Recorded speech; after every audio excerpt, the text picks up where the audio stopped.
Welcome to the Guitar Dads Podcast, a podcast for guitar dads by guitar dads. This week, one band will go its own way.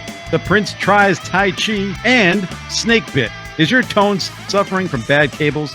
We rattle off the reasons why this week on the Guitar Dads Podcast. Now, the dudes who have been accused of being two of the biggest snakes in the guitar podcast world, Matt and Dave. Hello, everybody. I'm Matt. And I'm Dave, and welcome to the show, everybody. Welcome. Oh, and boy, do we have a show for you tonight. But before that, we just want to remind all our loyal listeners, you know where to go to find us at Guitar Dads Podcast over on Facebook and over on Instagram, where you can see clips of the show. Come join the Facebook group. We're having a lot of fun over there. We are. A lot of musings and entertaining things that people are posting and commenting on. And we'd love to know if you agree, you disagree, chime in. And over on Instagram, of course, where we post clips of the show and all of our crazy like memes and all the guitar stuff that you see. Guitar daddery. Guitar daddery that we have. It's all over there. Anyway, and if you're new to the show, thanks for listening. We hope you like what we do. We hope you dig this interview that's coming up today, whenever you're listening to this. And Matt, should we get into it or Let's get into it. Yeah, we have an interview today, which is very special. So let's get into it, Dave. All right. So you guys are going to love this one. We love bringing you guys guests, and this is no different this time as well. So Hank Donovan owns and operates Rattlesnake Cable Company, which feels that every musician deserves a great cable and should have the confidence and connection with the company they bought it from. His career from line cook to web programmer to electronics nerd has provided a unique skill set to form Rattlesnake Cable Company based in Missoula, Montana.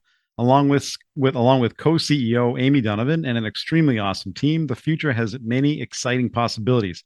Hey, Hank, thanks for joining us, man. We appreciate it. Thank you. Thanks for having me.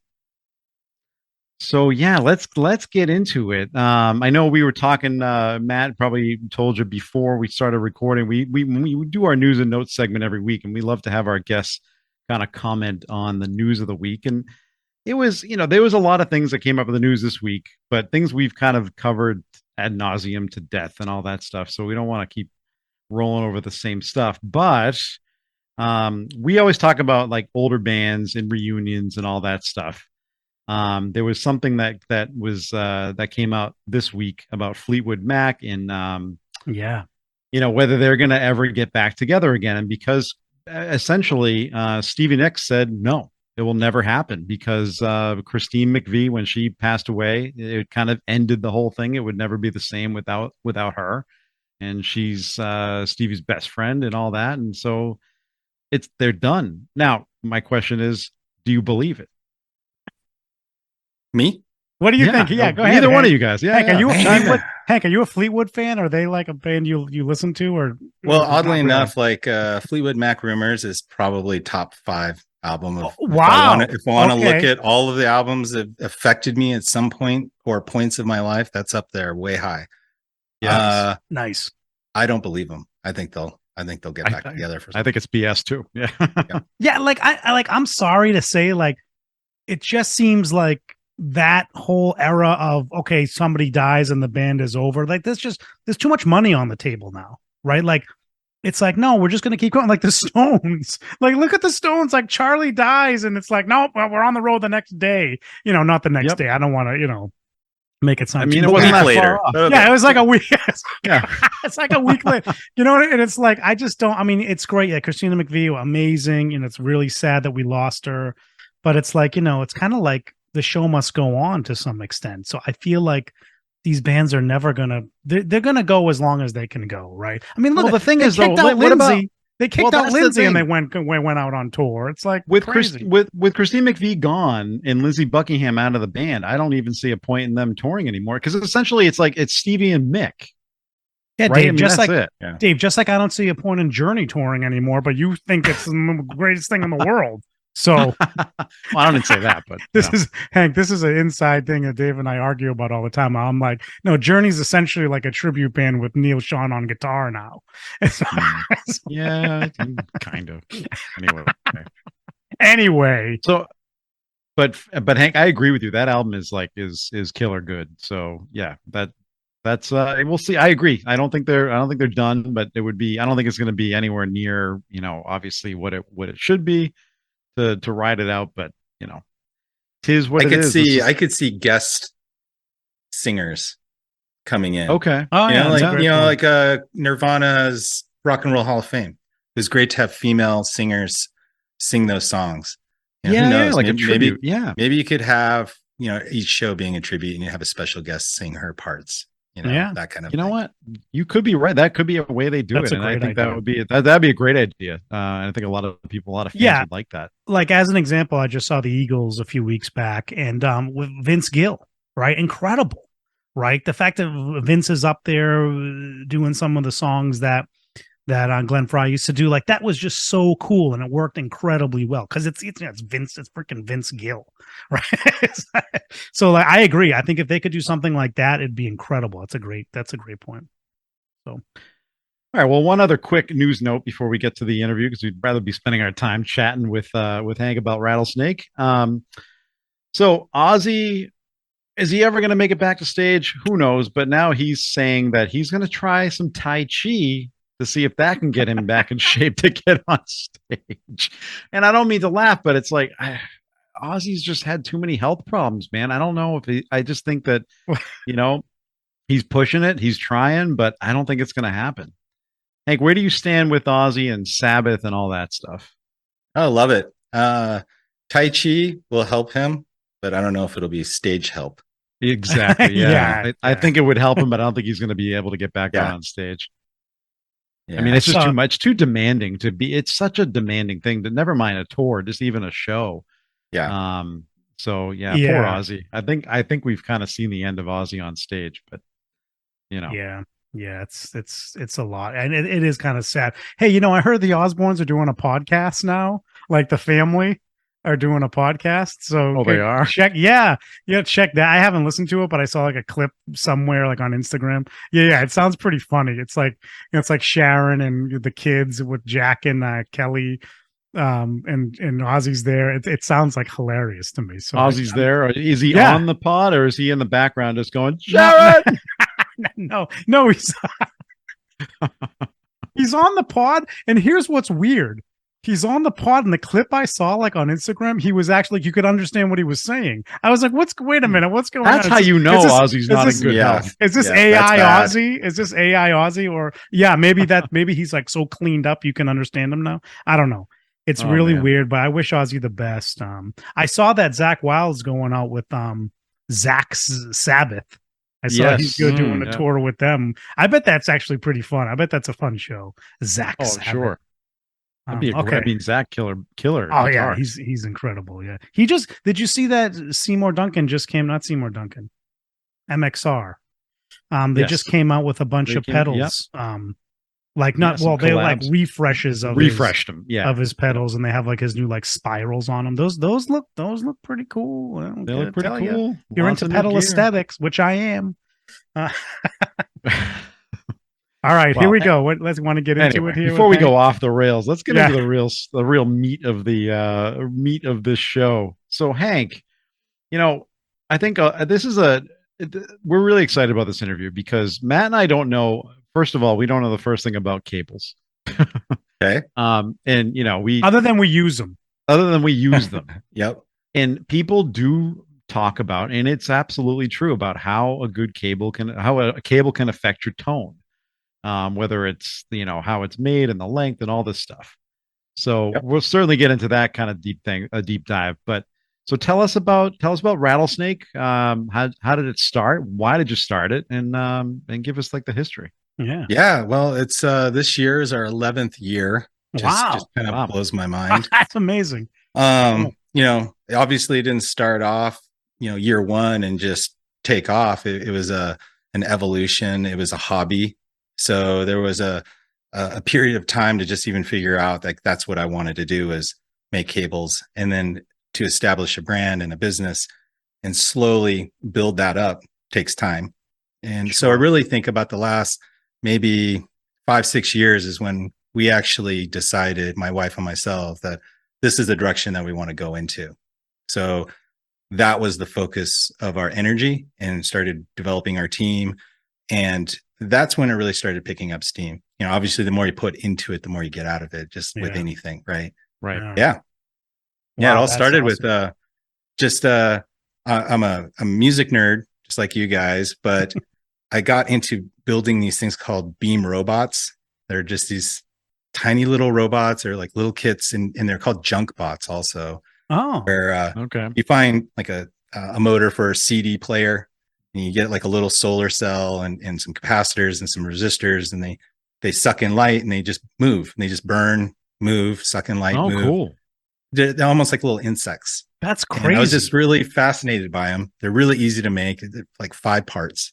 But that's the reason why I bought my first soldering iron, was that. Oh, okay. Right. Oh, interesting. And then right after that, it was like, oh, I wonder what these pedals are all about. And then I started getting into kits and pedal kits, and actually etching my own circuit boards and just really nerding out. Oh, so it was like a really quick transition then for you to that. Yeah, it kind was of the guitar gear world.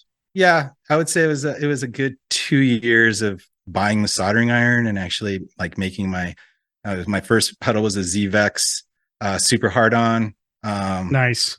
That was on a Vero board. That was like the first. I didn't even have like a kit. Like I didn't buy like a build your own clone thing. I was just Vero board and schematics. Oh, And, interesting. Oh, yeah. okay. And it Okay. worked. I plugged my guitar in. It was like instant gratification. I was like, wow, this thing actually made That's noise. awesome. It's so cool. And then I was building pedals for years for friends, and I entertained the idea of getting into pedals. Yeah. And somehow I just kind of shifted to cables, and that's where it just kind of took off. Yeah. So what is it about the cables? Like, how did you get into like, you know what? There's not enough handmade high quality cables out there. And Yeah. there is the answer. There really isn't. Yeah. It's a There really fact. aren't, But yeah. but how did you like what was it about cables? Like, how Well, did I you mean, decide? I'm like a lot of guitar players out there. I was like, does a cable make a difference? I had no idea.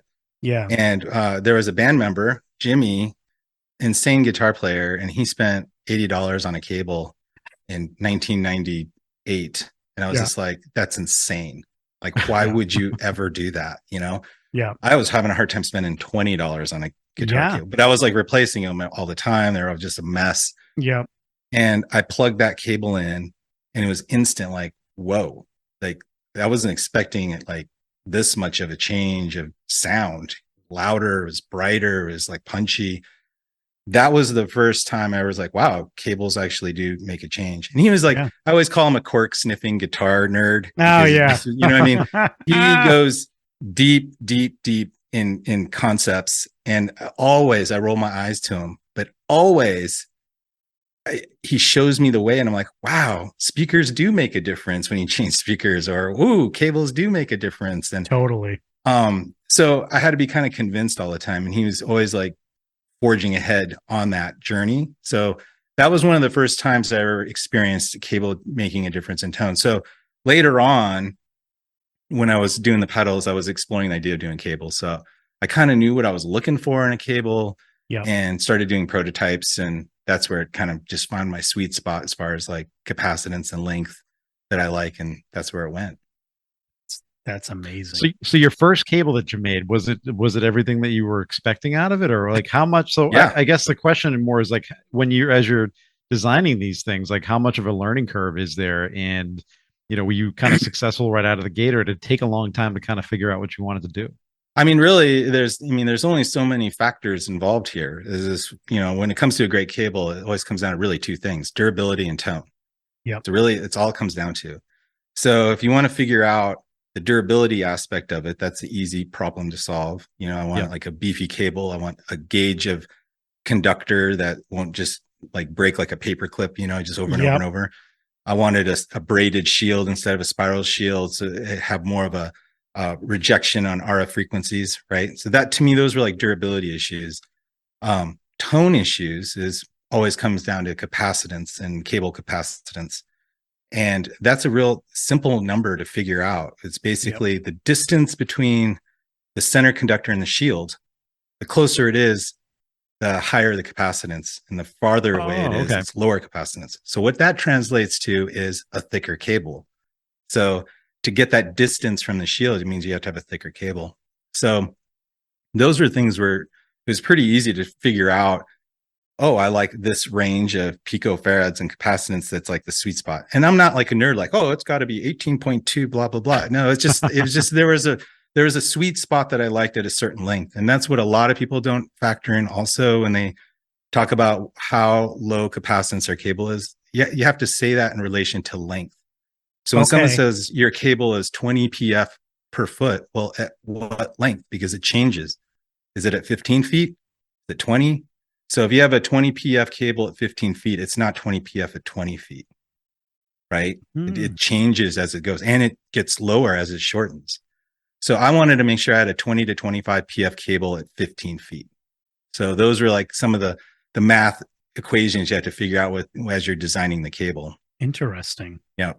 Wow. So how quickly then do you lose? Well, maybe, or do you at all lose tone the longer the cable gets, and then how can you make the adjustments in there? Yep. And at some point, is there like a point of no return where like it's only going to get worse from here? Is it hard to tone with cables is really interesting. Everyone kind of thinks it's like a general rule. So if I have an X amount length of cable, it's going to have this kind of situation. Well, there's so many factors of what kind of pickups you're using: active pickups, humbuckers, single coil, vintage single coils, or super low output. What kind of amp are you using? High gain amp, low gain amp, 5-watt amp, clean tone, dirty tone. What kind of cable pedals you have in the middle of this mess, right?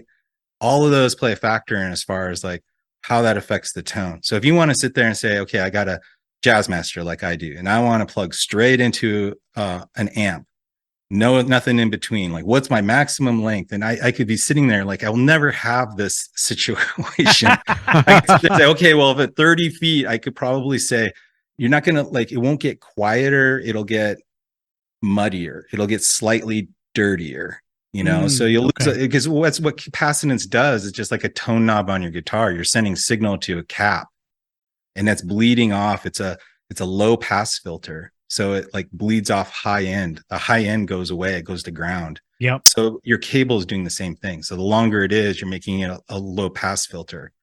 Interesting. So if you have 100-foot cable, it's going to sound muddy. Yeah, that's what I was going to ask you. Yeah. So you wouldn't recommend having like 100-foot cable. So what's the sweet? I know you have it on your website. I know, but tell us like what do you think is the cable length sweet spot? Well, for me and our cable, I wanted 20 to 25 PF at 15 feet. So I like 15-foot cables. That's why I want that. 20 feet's great. And a lot of times I'll run a 20-foot from a board to an amp because I need that length. Yeah. Sometimes I run a 10-foot from guitar to board. But overall, like if I just had to grab a couple of cables to go, I'd probably just grab two 15-footers. Nice. And that's just kind of my zone where I'm not standing in a pile of cables, but I also have some length to stretch on a stage and not get, just sitting on my amp kind of a situation. Yeah. So that's my sweet spot. So, and not saying if you got a 20-foot of our cable, like, whoa, that's way out of the zone. No, it's like instead of 20 to 25 PF, you'd be at 21 to 26 PF at 20-foot.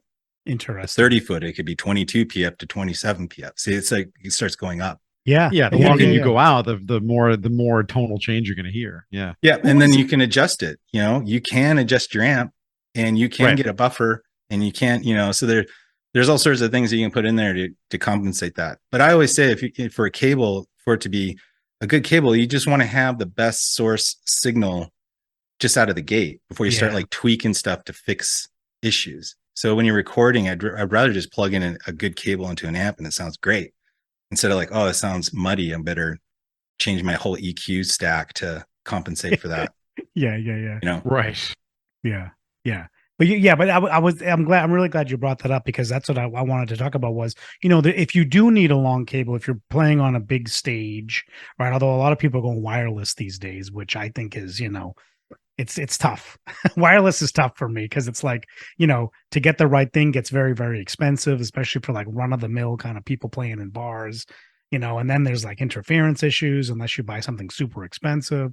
So like that's a problem. So, but there are things you can do, right? Like you said, there's a buffer is one way to do it. Or like you said, you can just EQ the amp, right? there's ways the ways to deal with this, right? I mean, even with the wireless, most likely your wireless is going to your board.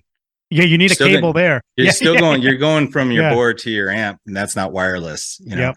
So, and big crews have a whole other setup for that. That's right. But and we sell this thing called a junction box that I always say every guitar player should have one. It's basically Tell us about that. It's a passive connector where you can just plug in two cables. So I've been on backline stages where you're on tour and now you're playing these little tiny bars, and then you get to a festival thing and you got this backline and you look back and like, oh, the guitar amp's 35 feet behind you, and then you're like, I don't know what to do. That's where you pull out your spare cable and the junction box. Now you make a 40-foot cable, but I'm not going to sit there and go, ooh, my capacitance a little high, 40 foot. No, I'm just trying to play the gig. Right? Yeah. You're not going to go like obsess over like. Yeah. So now I got a 40-footer. Yeah. And that little guy fits in your guitar case. You should have a spare cable anyway, and that's how you get through that. So the idea of buffers. A lot of people don't even know they have buffers already on their board all over the place. Yeah, Boss pedals buffered. For example. So there's a lot of that can help you out. There's a lot of people always looking for problems that might not necessarily even have them. So there's that too. I really want good source signal without messing with EQ much, and something that's going to hold up. I mean, to me, that's where it's at. It's not about some magic voodoo of special tonnage and you play faster with this cable. I want just a really quality, nice sounding cable that's not going to fall apart. No, that makes sense. And you guys, you also make them because not just the cables and you mentioned the junction box, but you make buffers. You're making ABY pedals. What else is there? So right now, the company has been around for how long now? It's 11 years. 11 years. August, yeah. And so what can we? What is there anything kind of on the horizon where any direction you might be? I'm sure that probably you have tons of ideas, right? Tell us. Yeah, so, I mean, is there anything you can talk about? We're so close to November, I can't really say, but we do have some stuff coming. But, you do? Okay, all right. Yeah, all right. So keep an eye out, is what you're telling us. Yeah, we have all sorts of stuff coming. Really? Yeah. Is there a date listeners should be waiting? Well, I mean, I would say if everything works out, before Black Friday. So I don't want to even commit to anything in case it doesn't, like we got stuff. We have stuff manufacturing right now, and just hoping things come in. Yeah, but we do have some interesting new things coming. So you make all these pedals where? At your shop? The pedals, yeah. No, not the cables. The cables. Sorry, the cables and the pedals. I guess we make them both. Yeah, so we work with a variety of wire mills that actually spin up the copper, wrap it up in a jacket, and then we get thousands and thousands of feet shipped up here to the shop. Yeah, and then we just start assembling, hand assembling. Everything's soldered, by hand, nitric. Wow, everything is handmade. Really, handmade in the USA, right? That's so. And all you brought up the pedals, all the ABYs, all that. That's all done here too. That's honestly that's the way I was trying to scratch my pedal itch. So I was doing pedals, and I was like, I never do those. I do like them, and I want to work with a few builders. There's a couple ideas around in my head right now of like possibly collabing with certain builders. That's cool. I don't know what. Our world needs another overdrive. Of course they do. Why not? At least one Why more. not? Enough with the people that. Yeah, enough with the people that say you can have enough pedals. That is how many not overdrives? True. How many overdrives do you need, Dave? One more, right? Just one more. That's what we say, man. That's right. No, it is. You got the headphone splitter. I'm on the website now. Headphone splitter, the mono splitter, the TRS splitter. This is like utility heaven. The junction TRS box, splitter is super hot. That's the the Rico sound, the onboard effects loop stuff. It's I can see just eat that up. Yeah, because the Y cables are terrible. Like they I've had bad experiences with those. And the junction box is great too, because I've bought those cheap ones, like those cheap like little connectors that can extend cables. Oh my god, they break in like a second. You use them for a few times and it's like, well, this thing's junk now. Like I can't, it's just terrible. So this is great that you're doing these two all made by hand and everything. So you really kind of thought of everything here, Hank. I love it. Tell us about patch cables. You don't like solderless patch cables. Am I right or no? No, I don't. I don't know how you could tell, but no, I don't like them. Hit us with it. No. The problem, the things I do like, let's start with about what I like about solderless patch cables. I love the fact that, as a musician, you can go get a grip of cable, start, building specific lengths just perfectly. That's great. It leads right into the next part where musicians might not know exactly how to build that properly and securely. And I was, building pedals, and I used solderless patch cables, a while back. And when we'd go on tour, I just think it's just vibration, setting it up and, over and over on a stage, out of road case, dropping, stepping on it, banging on it. Those little connectors start loosening up. Yeah. Then it's like, which one's bad? You got to play this game, and you have to sit that is everything. Isn't that a nightmare on a stage? Yeah. I switched, years ago, obviously, when we started offering flex patch, right? I was going to switch all of our cables, or my cables, to our cables. Yeah. And, now it's like zero problems. I haven't had a problem forever, knock on wood or something. But the idea of just the motion, you always hear about gasless connections too, with soldering. It's like it creates basically a strong void where you don't have that. You have potential corrosion on the copper. And I haven't heard that. That's all sorts of those things, and that can cause a bad connection. Where when soldered, it's sealed, it's locked in, it's done. Yeah, yeah. Oh, that's really great. And you have all kinds of patch cables. You get the flex patch. You get the one that has that kind of flat head on it, like the pancake head, I guess is what it's called. Which I love. I love those because I'm always trying to squeeze in a million pedals.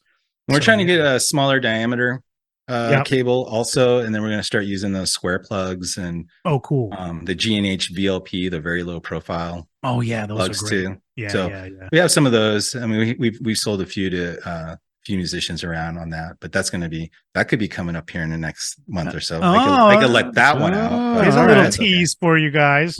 There you go, listeners. We love any cutting edge or up and coming things that you can announce on our podcast. It'd be great. Of course we love that. But no, I mean, patch cables to me, they're like the bane of my existence, because it's they're never quite long enough, and that's why I have played around with the solderless cables, because it's I want this exact length, I want this, but then to tell you the truth, they don't go on my gigging board. They just don't, for that, because I just don't trust them for all the reasons.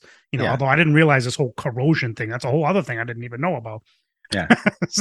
But it's just for playing around at home and getting a board the way you want it to look when you're playing at home, they've worked okay for me. But to tell you the truth, why am I building a cable? Who the hell am I? Why am I doing this work? I paid all this money for these cables. Why do I got to screw the thing in? It's terrible. I don't want to do it. When did I become a cable builder? This is dumb. So I'm on the same page as you on this. So cool. But yeah, man. So Hank, your customers are getting really high quality stuff that you put a lot of effort and compassion and passion into. So how long? I have no clue. How long does it take to make some of these cables? Obviously it depends on the length, right? But but I'm just kind of curious. What's the process that goes into making these things? Just like when you go to a restaurant, when you go to McDonald's or you go to a 5-star place, how long does it take to make a hamburger? Well, it all depends on the prep, and it all depends on the attention to detail. It's a very similar situation. We have a lot of processes that are prepped, so it isn't we get an order and we have to pull exactly that amount of cable and then prep these. We have piles of cable cut to set lengths, and we have some of them already woven up, and we just grab them. So sometimes we have to do to actually custom build all the way from start to finish.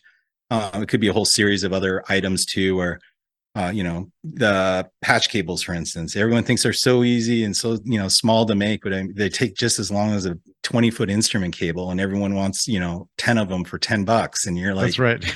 It's there's still 4 solder connections per patch. I have to cut each one of those, and so there's a lot of work. In one hand, it's super fast. In the other hand, it's very time consuming. And then, you multiply it by, orders throughout the day. So suddenly, you have 200 dealer order come in, it slows the boat down a little bit. That's where the line cooking, where I brought up line cooking. I was a line cook forever. Oh yeah. And we pretty much everyone here, at some point in their life worked in the service industry, which is really important. Oh, interesting. Yeah. As a I'd rather have someone working in the service industry than have solder experience, frankly. And so we understand about, it's a good point. Economy of motion, prioritization, teamwork, flow states. All these things are really great that you learn in a restaurant. Totally. And that's where even our prep, we talk about prep as a prep cook, hire a prep cook, or we refer to tickets as 2 tops or 10 tops. That's funny. We do that all the time, and we all know that stuff when we're talking. So it's a good skill. Do you guys have like Gordon Ramsay come in and yell at you while you're building cables? We could. We'd be fine. We could take the heat. You could take it because you've all been there. Like, no, this is not even cooked. Take it back. No, that's amazing though. That's like to think about that level of customer service, because I think it's a great analogy, right? Like, you got to put a lot of time and effort into somebody's what they're going to eat, right? Yeah, it's like there's nothing more kind of personal than like what you're putting on somebody's plate, right? And I mean, it's the same thing with the service stuff. So when I just talked about that, would be the back of the house kitchen stuff, but the idea of the restaurant mentality is trying to get food out quickly. It's not fast food. It's, great food fast. It's that kind of like idea here is where we always want to make sure we ship our cables out as fast as possible and give that buyer a great experience when they put that order in. They're just stoked. We just like the stoke factor all the way around. Oh, that's great, man. I love it. Okay. So I want to get into something else here, which is much maligned as well. The gold. Oh, I have this conversation. He went there. I'm sure you do, but we can all remember. Actually, Dave's roommate in college. Dave and I, go back to high school days, so I've known Dave for a long time. And Dave's roommate in college was one of the first early adopters of the Monster Gold cable. He's like a super audiophile. To this day, he works at a company that builds like the superest highest end stereos for rich people, right? Like I asked audiophile. I built this room. He really is. I built this room and I jokingly sent him an email saying like, I'm putting a TV over here, what kind of speaker should I have with my TV? And he like sent me a speaker that was like $35,000. But he like in college he was into these monster cables with the gold, just for like, his studio monitors in his dorm room. But, we were all like, really? Like, what the hell's going on with this? But go ahead. I'm sure you've done this a lot, Hank. But, well, yeah. I mean, it's like I want to be as diplomatic as possible. You don't need to. And this is all like recorded forever, so I got to make sure. Be careful. Be careful. Yeah. I mean, my philosophy is pretty simple. I think gold is a cool look. It's a cosmetic issue there. Yeah. I use gold cables or gold plugs on some of my cables, but I like how they look. Yeah. I'm also a believer is you're strong as your weakest link. Yeah. So if all your contacts are nickel and you touch it with gold, I'm not sure like how that's going to really improve. Okay. And B, I'm not sure what level of improvement you're actually going to notice or not notice. So when we talk about cable capacitance, I could sit there and blindfold you and give you an A/B test, and you're going to go, whoa. Yep. And if I give you a blindfolded test and I said, oh, these are nickel, but wait, these are gold. Yeah, I bet you wouldn't be able to tell. Yeah, you're probably right about that. But they do look cool. They look cool. I like them. But I notice there's like a small upcharge because it's gold plate, I guess. Well, it costs more. It costs more for us. Yeah. It's your material, so you got to do I guess another thing too to think about. So we're in Montana. So humidity is not a big deal. Yeah. We got snow, we got cold, we got all this stuff, but we don't really have a humidity issue. Yeah. So I could see that being an issue. Humidity, corrosion could be a little bit more corrosion resistant, even though I've never really heard or received like a cable that needed work because the nickel is so corroded and it's in Florida or something like that where the gold were fine. But I don't know. But I would assume that would be more corrosive resistant. Yep. That's so, I'm really glad I asked you that because it's like the gold thing. It's like it's just a controversial thing. My line I always say on this, so someone will call me on the phone and they'll ask me that, and I said you can get in a bar fight real quick on this question. Just so you know, it depends on who you're talking to. Some people get true. Dave's college roommate would die on this hill. Upset. Yes, absolutely would die on this hill. And people, anybody you talk to in this industry a lot of people would die on that hill. And it's like, and there's so many concepts like that are in the guitar world, where like this tiny little thing makes the world of difference. And maybe I not. mean, if Probably it does not, on your but head, okay. then fine. Yeah. But yeah, but Matt I and mean, I if have talked you about this feel that too. way, then get it.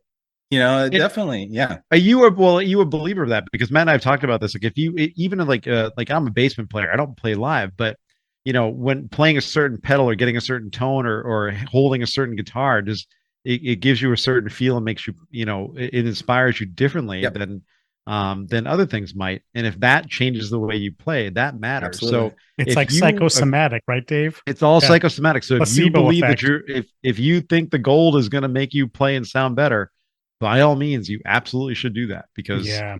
everything matters, Yeah. Yep. Yeah. Yeah. That's really fun. So I love the colors you're doing here. I love how you have the rattlesnake weave. What do you call it? The snake weave. Yeah, that's really cool. Did you ever, because you're in Montana, did you ever like play a festival in summer and like throw that behind the stage and someone like freaks out that it's a real rattlesnake? And you're like, No, that's why I named this the cable. yeah, I mean, but man, I was going to sometimes ask how the name came about, but Yeah, let's yeah. get into that Tell after. us Yeah, about yeah. that. I mean, when you flip that cable on the ground and you see that, especially when you're weaving it, there'll be like a bubble.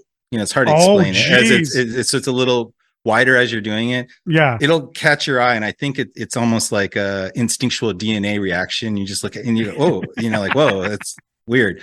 But yeah, the name rattlesnake. Want to get into that? Yeah, get into it. Yeah. Please. Where did Yeah, this yeah. come from?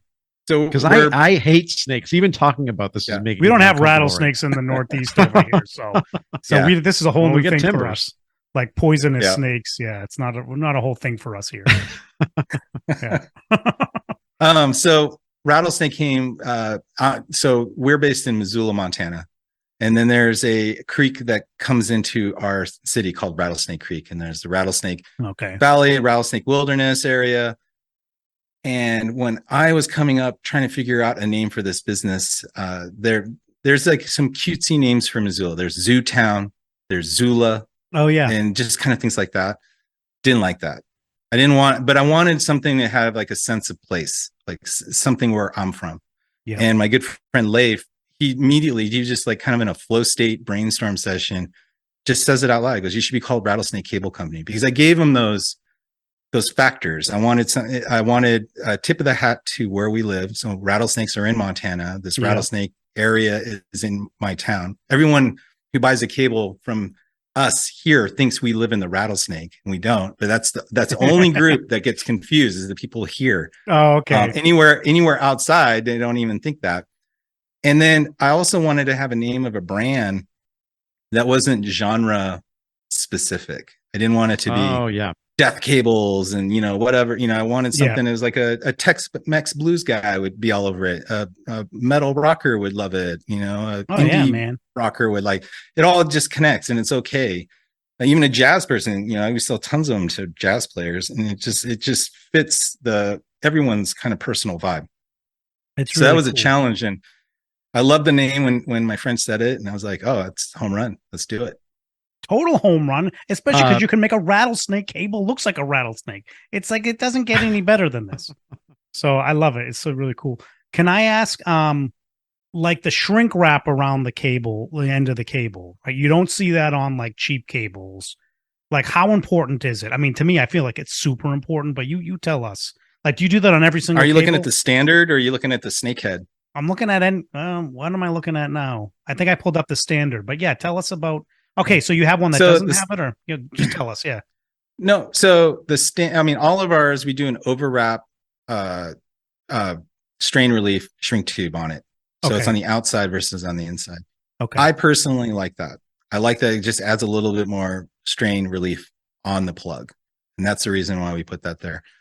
We have a cable type called a snakehead, which has about 19 inches of weave left off the instrument side. So it cuts short.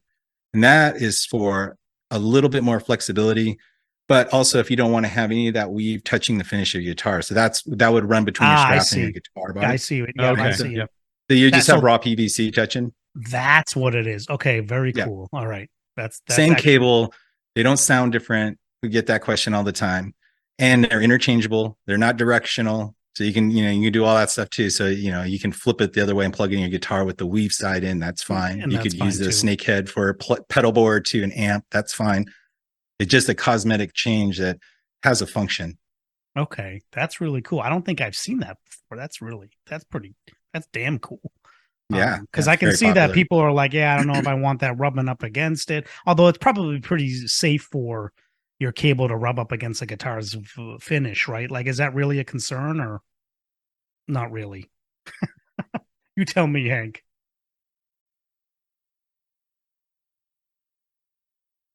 It depends. If you have like my Jazzmaster, for instance, is a vintage thin nitro. I mean, you look at it and paint chips off of it. It's like every time I pick it up, it's missing paint. It's the weirdest thing.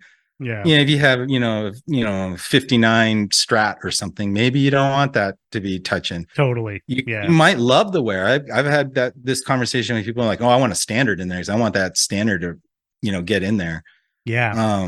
And it depends, like if it's a poly finish, if it was a poly finish, it's gonna not be phased by that. Yeah. Totally. It all depends on that. Nitro usually, I mean, that stuff. So Nitro, it's so like particular about anything. Yeah. But like you said, people love that about it, and they probably want a worn in cable strap thing. But this is cool that you have the option. Like I said, I've never seen that, so that's really talk about catering to your customers. Like that's pretty amazing. I love that. So cool, love it, man. Yeah, I mean, you just get So Hank, cool things. You really do, and you also have quite the artist list here. You do a lot of you work with a lot of artists. How did you first who was your first artist that came to you, and was it a custom order or what? So I think you might be looking at our artist spotlight. Yeah. So that's a interesting feature because we really want that to be community based. So okay, if you use a Rattlesnake cable, you can submit to be featured as an artist spotlight. Oh, that's because cool. I'd rather, I mean, I'd almost rather talk to, I mean, sure, I love the rock stars and all, yada, yada, yada. That's all great. And it's super awesome. Yeah. But what I love is the community of musicians that are dedicated to using Rattlesnake. And I want to be a platform to showcase their art. So when you read those art spotlight, it's basically an interview, but it has all their Spotify links and Instagram and all that on it. So that's a feature where I'm always trying to like promote people that are already using it. But we do have, some interesting musicians that use our cable. There's, if I had to like make categories, like one category is like the super rock star, right? The big rock stars. Yeah. They have no idea who I am. They have no idea they may even be using a Rattlesnake because I'm interfacing with guitar techs, right? That kind of thing. So the artists themselves have no clue. They just rely on their text for everything. Yeah. So one of my all-time heroes is Robert Smith. So he uses rattlesnakes. Oh, really? He does not know he's using rattlesnakes. Maybe he does. I hope he does. You have to reach out to him. And this is an abomination. But I'm sure he knows. I'm sure he knows. Like, I'm using these really awesome cables. I'm sure he knows that. Oh yeah. Yeah. That they're not like one of the mill cables. That's an example where I work with their tech crew, and we were able to get him a couple of cables, and next thing you know, we basically outfit his whole setup. And that was like bucket list. I almost closed the shop done and said, we're done. I accomplished all my major goals. See you later, but we kept it going. And then there's like the tier below it, which is the tier that I absolutely love. It's what I would call like the pro musician. Those are the ones that don't get buckets of free stuff. Yeah. They're the ones that actually might have to still work when they're not on tour, or they're touring 300 days a year and they're just road dogs. And when they get a discount on gear, or they might get some free gear, they are so stoked. And that's like below an amphitheater. It's like a theater type touring group. Yeah. It might have a tour bus, but most likely a van and a trailer. Yeah. Those are the ones I just love because they're on tour with the big rock stars as an opening act, or who knows, and they could be techs as well when they're not on tour. Yeah. And that just spreads through the things. But yeah. Yeah, like the real kind of like the guys that are really working hard, right? like they're out there grinding it out. Yeah, no, that's great. like burning the midnight oil, so to speak. Yeah. Well, Hank, speaking of bands, we always do a segment on the show called "Bands You Should Be Listening to," and every time we have a guest on, we always have to ask. So we're going to put you on the spot. We didn't mention this before recording, so maybe you got a band for us that we should definitely check out that we may not know. I only get to name one. You can name a bunch You can if name a you couple. want. Yeah, if you name got a a bunch. bunch, yeah, please. I mean, to me, I'll say a Rattlesnake band that I absolutely love. Earthless is a great. Okay. Like it's a. What kind of music? It depends on what era Earthless you get, but the Earthless I like is it's a 3-piece psychedelic instrumental rock band. Ooh. So like they had an album with like 4 songs on it. So that tells you like and it was how like long 2 the hours Tells you songs all are. you long. need to know. Yeah, It's just riff and solo, wah pedal and delay. It's a journey, super fun. And then on the indie side of things, I really love a band Dive right now. That's just super fun. Yeah. Awesome, man. Oh, great. All right, so there Now, you go. Well, what kind of music is Dive then? I mean, I would classify it as just very typical indie rock. Indie rock. It's love it. Offset guitars. It's a nice melody, upbeat, jangly, spacey leads. Great. All right, Kick very ass. cool. Yeah. No, we have definitely check this. So Dive and Earthless. All right, go check them out. There you go. You heard it here from Hank. Yeah. I love it. So Dive Hank, is spelled with 2 I's, DIIV. Oh, because it's okay, got to be very special, right? It's got to be Can't special. just be Dive. Yeah, geez. Yeah. No, that's all. I love that. I love those shouts. That's great. This is one of the things we like to do because one of the themes of this podcast is keep rock alive. Like, don't get down in the dumps that the most popular music isn't rock music anymore or guitar based music even anymore. Although that seems to be coming back. The fact that Taylor Swift is as popular as she I think it's up. With It's all coming guitar, back. all Yeah, guitar based stuff is back. pretty awesome. But rock that probably you and I, we all kind of love. Maybe it's not necessarily in the mainstream anymore, but there's so many awesome bands out there doing it. So it's great. Yeah. No, and you just got to search them out. It's not like the old days where you go on the radio and they would tell you who to listen to. Now it's just about searching them out. If you're willing to do it, you're going to come across some great stuff. And if you listen to the show, you're going to hear some cool stuff from us and from our guests. So go check out Dive and Earthless. Love it. So Hank, tell us about Hank. Montana. We got a lot more to talk about. We do. Maybe we'll pull this in the Patreon because I'm always interested to hear about the music scenes. Let's bring this the to the music Patreon. scenes in different states. Like, what's it like in Montana? Like, do people play music in Montana that's not like a banjo? I know I'm being very stereotypical, Hank. I'm sorry. That's terrible. No, please don't take any offense. But That is terrible. Way to offend our guests. Yeah. We have people all over the world listening to this, and they might be like, Montana, what the heck is that? What do they do there? And then the fact is, like, there's some awesome stuff going on in Montana. We just have to say that, right? But Hank's going to tell us about it. Cool. Hank, we also want to get your take on some new gear that was released recently that's kind of controversial, I think. Wow. Ooh, exciting. Maybe like something that came out from Fender the other day. Like, we should talk about that, right? Okay. Yeah, we'll definitely talk about that. Let's cut it. Is that good, Dave? Are we up on time? Let's do that. Yeah, we're kind of up on time, so we're gonna take this over to Patreon. We got a lot more to talk about, like we said, so just a quick shout out to our loyal listeners. Thank you guys for listening each and every week. We appreciate you guys. And if you are new to the show, we hope you come back next week. And we got a lot more stuff for you guys and a lot more interviews coming down the pike. You can go check us out at Guitar Dads Podcast on Facebook and on Instagram. And of course, as we mentioned, Patreon. So if you go over to patreon.com/Guitar Dads Podcast, we have a multitude of tiers for you guys to join if you so choose to support the show. We definitely appreciate it. And you can definitely hear more of this interview where we're going to go now over to Patreon. So if you want more of us, we can't understand why, but if you do, go over to Patreon and help. But when we have a show. guest, we understand why. But when it's just us, well, not us, really, not just us. Yeah. We don't know why you'd want to hear us. Our guests are different. But I also have I have a gift for the listeners too. I don't know if that's you want to?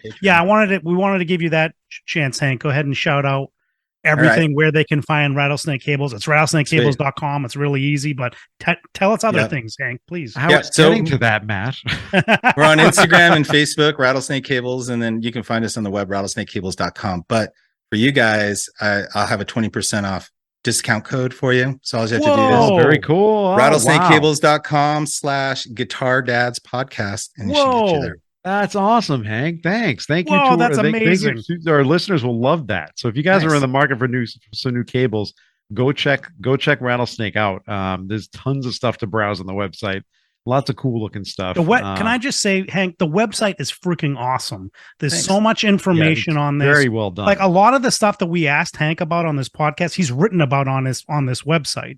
So Yes. it's like, I mean, definitely listen to our podcast, but then, you can go and read even more. Well, if they've gotten this on far his into the website. podcast, they've listened to the whole show. So there you go. Yes. Yeah, good point.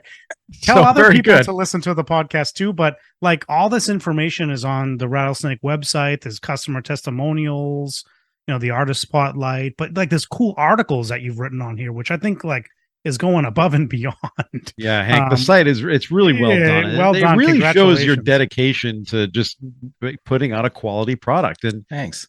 truth be told, and especially in this industry, there's a lot of that goes on, but right now there's a lot of that doesn't go on, and we'd like to see more of it. And you are just one of those companies that's just doing it right. So Awesome.